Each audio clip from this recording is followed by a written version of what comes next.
함께 읽습니다.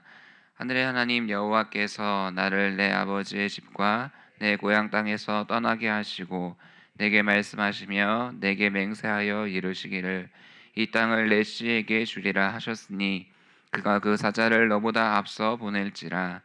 내가 거기서 내 아들을 위하여 아내를 택할지니라. 만일 여자가 너를 따라오려고 하지 아니하면 너의 이 맹세가 너와 상관이 없으니 오직 내 아들을 데리고 그리로 가지 말지니라. 그 종이 이에 그의 주인 아브라함의 허벅지 아래에 손을 넣고 이 일에 대하여 그에게 맹세하여. 아멘. 이삭이 어느덧 나이가 차서 이제 결혼할 때가 되었습니다. 아브라함은 자기의 집 모든 소유를 맡은 종을 불러서 이제 나의 아들의 아내를 저 땅에 가서 데려오라 말하는 장면을 보게 됩니다. 맹세하는 장면을 보게 되죠.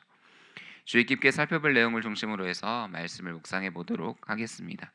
내용 관찰 1번입니다. 아브라함이 종에게 지시한 일은 무엇입니까? 아브라함은 종에게 자신의 고향, 자신의 족속에게 가서 아들 이삭을 위하여 아내를 택하라고 이야기합니다. 아브라함이 선택했던 종을 보면 그는 아브라함이 모든 소유를 맡길 정도로 자신이 가장 신뢰했던 종인 것 같습니다. 그만큼 신중하게 며느리를 택하고 그 며느리를 위해 종을 부르고 있는 장면이죠.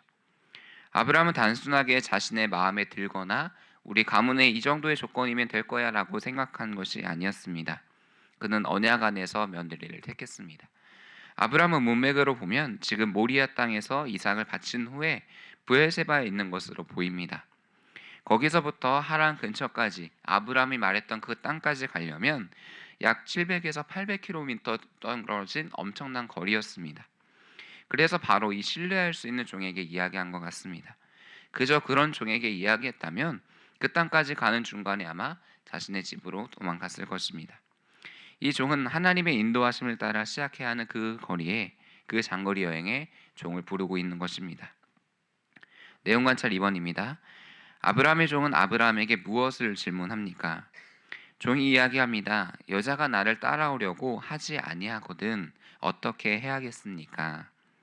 그때 주인의 아들을 주인이 나오신 땅으로 인도하여 돌아가겠습니까?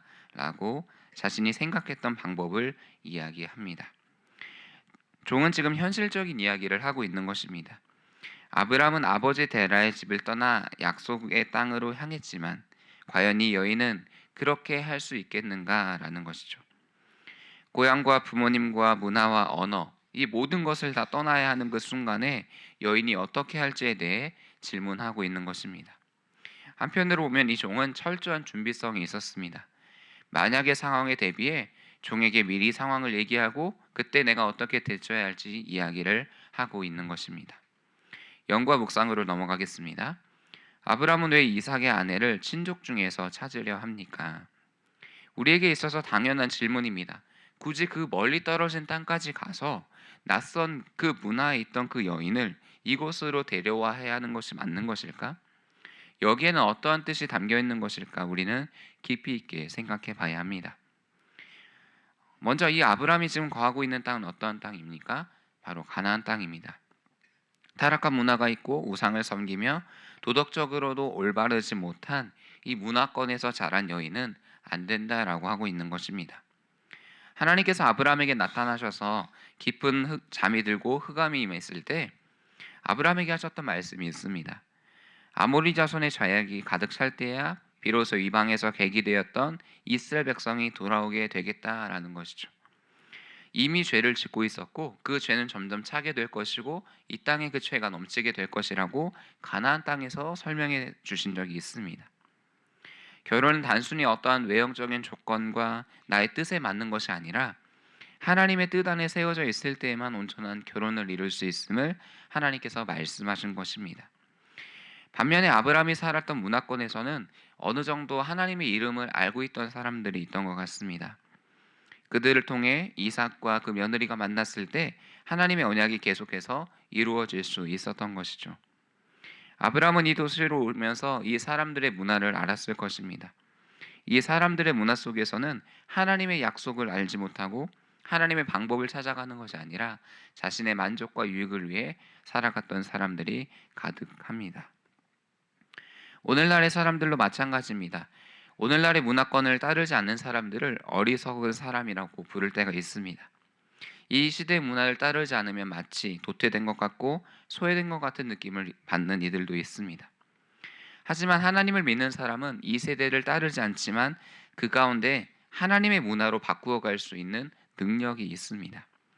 하나님께서 처음 땅을 정복하시고 생육하여 번성하여 땅에 충만하라 하셨을 그 말씀, 우리는 하나님의 지혜로 충만히 이 땅을 다스릴 수 있음을 기억해야 합니다. 느낀 점입니다. 믿음의 유산을 지키고자 가나안이 아니라 고향에서 아들의 신부감을 구하려는 아브라함의 모습에서 무엇을 느낍니까?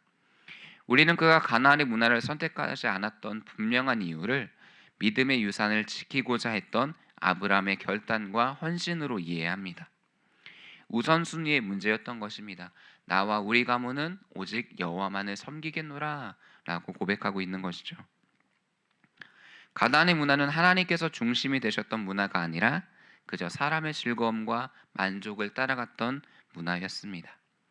하나님께서는 하나님의 뜻이 이 땅 가운데 이루어질 수 있도록 아브라함을 택하셨고 이후에도 그 가문들을 계속해서 선택하시겠다 말씀하고 계십니다. 아브라함의 초점은 바로 이 하나님의 뜻에 있었습니다. 너는 복이 될지라 부르셨던 그 하나님의 부르심 앞에 반응했고 별과 같이 바다의 모래같이 자손이 많아질 것이다 라고 말씀하셨던 그 말씀을 기억하여 종에게 말하고 있습니다. 아브라함은 하나님의 거룩한 백성들이 이 온 땅 가득하여 하나님의 영광을 높이는 그 아름다움을 믿음의 눈으로 바라본 것입니다. 성경 속에서도 이런 인물이 있습니다. 바로 갈렙이었죠. 갈렙은 가나안 땅을 정탐할 때 함께 있었고 10명의 무리와 함께 다른 고백을 했던 적이 있습니다. 그리고 시간이 지나 헤브론 땅에 거했을 때가 있었습니다. 그때 갈렙은 이렇게 이야기합니다. 그때 내게 말씀하셨던 그 말씀대로 이 땅을 내게 주십시오라고 여호수아에게 이야기했죠. 사람의 이름이 높아졌던 그때에 시간이 지났을지라도 하나님의 언약을 성취하는 하나님의 언약을 붙드는 갈렙의 모습을 보고 있습니다.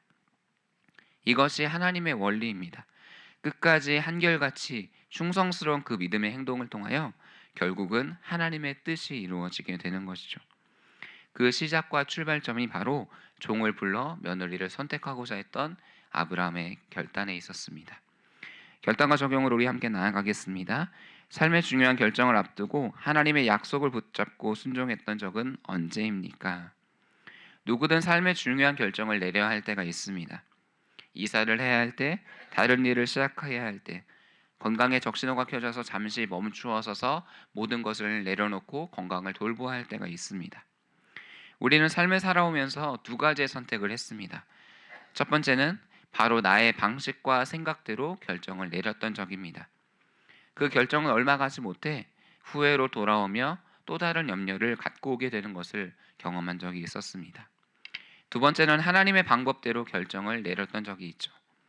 하나님의 약속을 붙잡고 담대하게 순종했을 때 비록 그때 염려는 있었지만 한 걸음 한 걸음 나아가며 하나님께서 일하시는 것을 경험한 적이 있습니다.